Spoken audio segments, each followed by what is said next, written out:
Ang kwentong ito ay mula mismo sa aking kaibigan na si Alice. Ito ay hango mismo sa karanasan kung saan siya nagtatrabaho. Ako po ito, si Alice. Kasalukuyang nagtatrabaho sa bansang Saudi Arabia. Noong March 4, 2022, dumating ako sa bahay ng mga amo ko. Dito sa Taif, Saudi Arabia. Unang pasok ko pa lamang sa bahay ng mga amo ko ay mabigat na ang aking pakiramdam. Na animoy hindi ka talaga magiging komportable. Umabot na ako ng 1 linggo sa pagtatrabaho. Araw-araw na tahimik ang bahay. Dahilan sa 2 matanda lang yung kasama ko at 1 binata na anak nila. Habang nagtatambay ako sa kwarto ko, ay may narinig akong boses na tinatawag ako. Kaya lumabas ako ng kwarto ko sabay sabi, "Aywa," it means yes.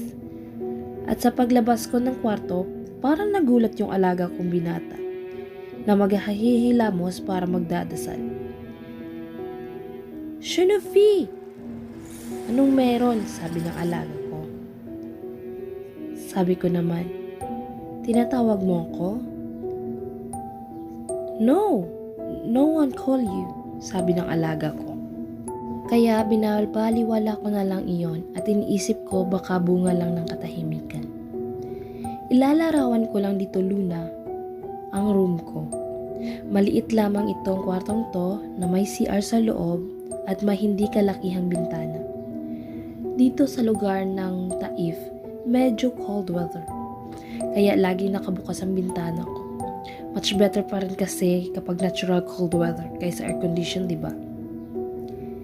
Maybe nasa 3rd week ng March iyon, sa pagkaalala ko, hapon around 3 to 5 p.m. Ako lang mag-isa, lumalabas ang mag-asawa at nasa trabaho ang alaga kong isa. May narinig akong kumakalampag sa yard. Kaya napabangon ako at sumilip sa bintana pero wala akong nakita na kahit anong hayop o sinong tao. Napakatahimik ng buong lugar. Dito kasi sa Taif, halos nasa tuktok na ng bundok yung mga bahay.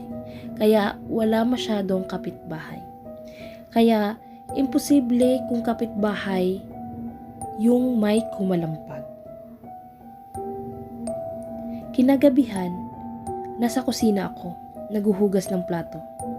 At may narinig akong tila parang may umiiyak na isang babae. Kaya napatingin ako sa labas at nagsitayuan ang mga balahibo ko. Saglit akong napatigil sa ginagawa ko at pinapakinggan yung narinig ko. Pero tumigil ito. Gustong-gusto kong sabihin sa mga amo ko pero natatakot ako. At baka hindi rin nila ako paniniwalaan. Kaya I keep it secret na lang. Pero hindi pa rin mawala sa isipan ko yung umiiyak na babae. Na halos hindi na lang ako makatulog sa gabi. Nagdaan ang mga ilang araw, gabi pa rin ito. Ako at ang alaga ko nasa kusina. Ako tamang cellphone lamang at siya ay nagluluto ng kanyang indomie. At may bigla namang humahagulgol. Ganon na ganon ang pagkarinig ko. Sa labas pa rin ng kusina. Tinginan kami ng alaga ko. It means narinig niya rin. Pero para siyang si Flash. Kumaripas ng takbo, sabay sabi, "A'udhu billah!" At iniwan ang niluluto niyang indomie. At parehas kaming napatakbo patungo sa kanyang mga magulang. "Anong nangyayari?" sabi ng tatay. "Andito na naman siya," sabi naman ng alaga ko. "Anong nandito?" "Siya, si Grace." Napabigkas si Baba ng mabigat na salita, sabay sabi, "Buksan natin ang storage room." Ang storage room ay nasa harap ng kusina pero nasa labas ng bahay. Binuksan rin ni Baba sabay sabi ng salitang Arabic na parang nagdadasal siya. Naumagahan, Friday, nasa bahay lahat. Kwarto ko kaharap kwarto ng alaga ko. At may sofa sa pagitan ng aming mga kwarto. Nakaupo si Faisal sa sofa. Iniisip ko yung nangyayari kagabi, kaya tinukso ko siya na sa sobrang takot niya, di na siya nakakain at iniwan niya ang niluluto niya. Tapos bigla siyang nagsabi ng pabulong, "It is Grace. And I am sure." Kaya napatanong ako, sinong Grace? Sabi ni, "Our previous maid," sabi ni Faisal, "who sleep in that room before it becomes storage." Ako naman itong si Marites. Ha? Bakit? Anong nangyari sa kanya? At sabi ng alaga ko, "Lumapit ka sa akin at baka tayo ay marinig ng papa ko. Ayaw niya na sinasabi sa'yo ito." Kaya ako namang si Marites lumapit kay Faisal para pakinggan yung kwento. It's Grace, our maid before. Her room is in that storage. It is a maid's quarter before. Every time I go home at night, I always heard Grace crying. And sometimes I ask her if she is okay. She is fine. She is okay. Gusto niya lang daw umiiyak dahil nag-cheat yung asawa niya. Kaya iniiyak niya lang para maibsan lahat ng sakit na nadadaramdam niya. Kaya sabi ko, be strong and pray. Everything will be alright, aniya ni Faisal. Halos gabi-gabi ko siyang naririnig umiiyak. Nag-refuse siyang umuwi sa Pilipinas at pati pagpatingin sa doktor, ayaw niya. Kasi dahil okay lang daw siya. Kaya ginagawa ng nanay ko, sinasama siya sa mall at magkape. Kahit maglakad-lakad sinasama siya para lang maibsan ang lungkot ni Grace.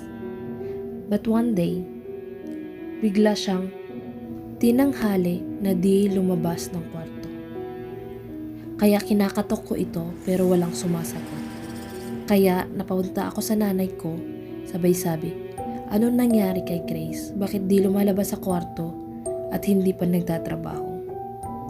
Sabi ng nanay, "Kanino ko po nga yan tinatawag pero hindi pa rin sumasagot. Baka naglayas na."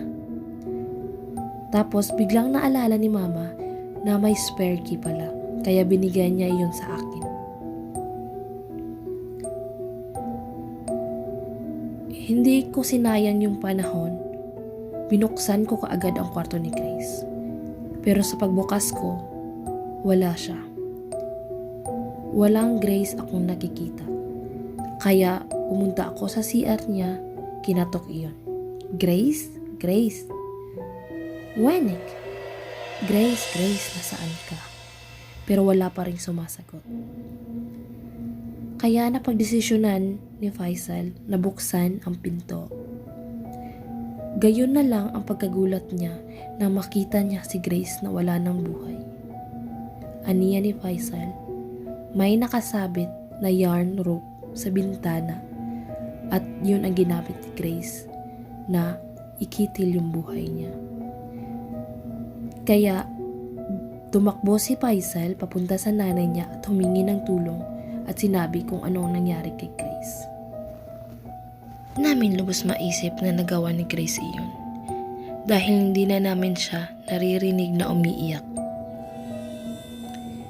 Na rin daw itong pinadasalan ng aking among lalaki dahil hindi lang ako ang nakakarinig ng mga hagulgol niya, pati si Faisal, si Baba at si Mama.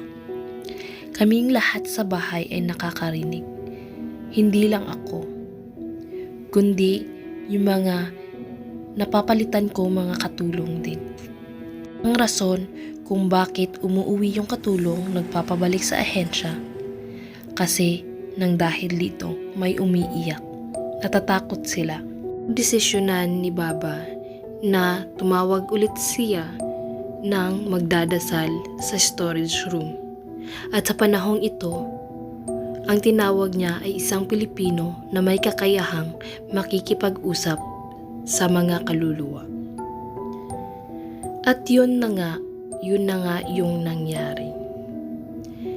Tinatanong ng isang imam kung ano ang problema kung bakit hindi siya pumupunta sa taas at hindi niya iniiwan ang bahay na iyon. Ang nagdadasal sa amo kong lalaki na ayun na nga daw. Kinausap niya ang kaluluwa tapos sinabing hindi siya makaakyat at hindi siya makaakyat dahil sa isang regret na ginawa niya. Dahil may naiwan siyang 7 taong gulang na anak at gusto niya na sana kukunin ng nanay niya at hindi mapasapoder ng cheater niyang husband. Kaya biglang sumagot yung amo kong lalaki.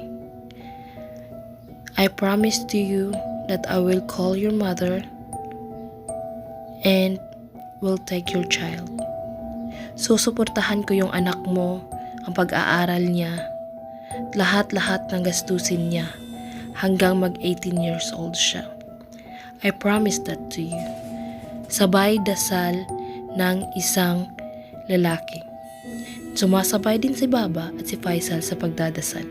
At simula noon, nawala na yung umiiyak sa labas. Hindi na namin narinig na umiiyak si Grace sa labas. At ang pangako ni Baba ay tinutupad niya rin para sa mapayapang kaluluwa ni Grace at tumahimik na. Hanggang sa ngayon, pinapadalhan pa rin ni Baba yung anak ni Grace para sa pag-aaral. Minsan, pinapasabay pa ni Baba sa akin na ipapadala yung pera para sa anak ni Grace.